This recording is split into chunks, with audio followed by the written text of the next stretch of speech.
पांदेरठन पांता चौक श्रीनगर में wild life की जानिब से एक सांप को पकड़ा गया। दरअसल ये सांप एक रिहायशी मकान में दाखिल हो गया था। अहले खाना खौफ व हिरास में मुब्तला हो गए थे। ताहम वाइल्ड लाइफ SOS के प्रोजेक्ट मैनेजर आलिया मीर की मदद से इस सांप को पकड़ लिया गया।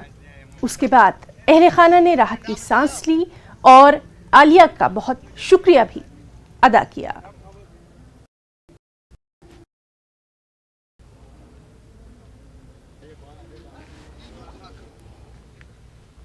काफ़ी चैलेंजिंग था क्योंकि रात का टाइम है और चूँकि लेवेंटाइन वाइपर का रेस्क्यू था और काफ़ी बड़ी है ये, तो काफ़ी चैलेंजिंग था। But thanks to the youngsters जो यहाँ पे हैं, लोकल्स यहाँ पे हैं, इन्होंने काफ़ी मदद किया इसको लोकेट करने में। बट मतलब सबको मैं ये कहना चाहती हूँ कि ये लेवेंटाइन वाइपर जो है इट्स मोस्ट वेनमस।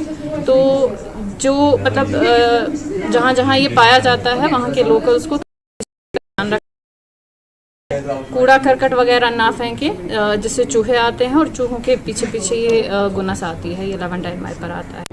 मेरा नाम दानिश, हम बहुत शुक्रगुजार है आलिया मैम की कि जो इस रात के इस वक्त पे यहाँ पहुँचे और हम बहुत पैनिक, एरिया बहुत पैनिक हो गया था, इसकी वजह से हम बहुत शुक्रगुजार है इनके कि इस वक्त पे ये यहाँ पहुँचे और